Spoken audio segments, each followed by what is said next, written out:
Hi everybody, meet Clover. She's completely obnoxious. Okay, that's rude. That's rude. Say hello. Say hello, cutie. She's not feeling it. She just wants to play. Okay. She's out. Okay, so it is not easy to make these videos, you guys. I am a complete newbie at this. Let me just be perfectly honest there. I've probably made a dozen attempts at this and they were terrible. I'm really glad that you guys are here with me. It has been a challenge to learn to teach photography online. Just learning to teach in general, I guess, but especially photography, because when I applied for the job at my community college, I was like, I'm going to teach business, and that's what my undergrad degree is in small business. And I was like, you know, I can talk about this forever. It's going to be an easy thing to talk about. I've done it, you know, textbook and in practice. And then I got hired and had the greatest demand for photography. And it still blows my mind, like, even that there's demand with you guys here now. And I learned that I'm a very intuitive, creative person. So I actually don't feel like I'm really creative, but when it comes to being with my camera, I do have a creative eye. So I don't know if you guys feel there's a difference in that. I kind of do. But anyway, I've had to learn how to articulate different components of photography. Like, how do I talk about what my eye sees or how I process and bring those things together? It's just, it hasn't been easy. I've done a lot of research and a lot of learning this past year, and I've definitely gotten better. So I hope that you guys find these videos to be helpful. I will say also that I'm not super technical. I don't have like all the best jargon to like spew out exactly all of the color codes and all of the technical terms in Adobe and remembering all the names of the buttons. I tend to forget the most basic words sometimes, and I'm like, yep, it's that button over there by your thumb on the right. Nope, look down a little bit. That's it, that one. You know, so it takes a little bit of work for me to like fully get my brain wrapped around just this thing I love so much.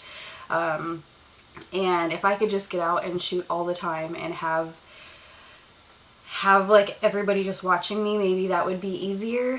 But even then, now it's like doing and talking about it. Anyway, okay, so today we're talking about light. This is like the number one thing, right? And I'm sure if you know anything about photography, you've heard that.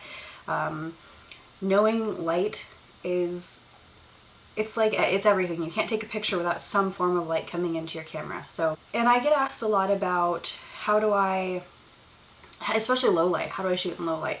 And the key for that especially is like, you still just have to have light, right? You can use a lamp, candles, window light, anything. And then you just adjust your exposure for not necessarily the very darkest point of the photo, but like the middle realm of light versus dark. So you have like the brightest spot of your photo where the direct light source is, then you have the darkest part of the photo where typically the furthest from the light source or behind something, and you want to find a middle ground. So if you're outside, it's obviously the easiest. There's different types of light, of course. There's harsh light, soft light, and low light are kind of the three primary types to consider, but it doesn't really matter. The focus here is you just need to find the right light. So even if, like, my house is actually, it's north facing and I'm surrounded by trees all around, so I get very little direct light ever that comes in here, and none of the areas that I shoot in get that light because it's like my daughter's bedroom, my living room behind the couch, you know, they're not really well set up for getting a good surface or just anything that has really ever worked for my photos. So I'm very intentional about where I shoot and how I find light. And if you noticed, especially, a big reason why I shoot seasonally is it gets moodier, right? Like, it's 10:30 in the morning and it's super dark. I shoot for finding one window. I don't even get the best light in it, but some light. And I always light a candle for some warmth and coziness. And whether it's on my phone or on my camera, I expose for that middle ground of light versus dark.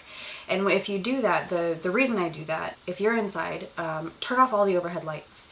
No fake lights at all. That, unless you're using a lamp for ambiance, that can work sometimes, but for the most part, you want to turn off the overhead lights because it gives you that orange cast. Go to the window.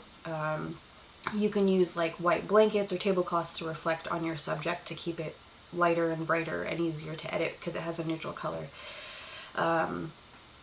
So you want to, lost my train of thought, point of the photo. So if you're on your phone, right, you can just tap the screen and that adjusts your exposure and your focal point.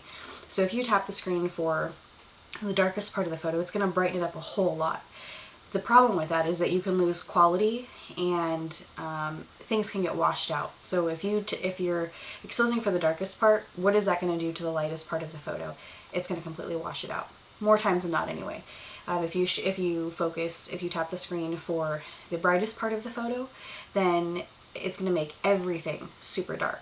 And you need a balance. Like everything in photography, everything in art is a matter of balance. Composition, light, subject, color tone, you name it, all of that balance. I always underexpose a photo, just a little bit. And I am using a DSLR. I shoot on a Nikon D700. And I do always underexpose a little because that will save highlights. Save detail. It's going to darken the brightest parts of the photo that I can just pull up those details through boosting my exposure a little bit when I edit the photo. So I'd rather underexpose than overexpose, because if you overexpose, then you can't get those details back because the camera doesn't collect that information because the light just washes it out. So I hope that makes sense.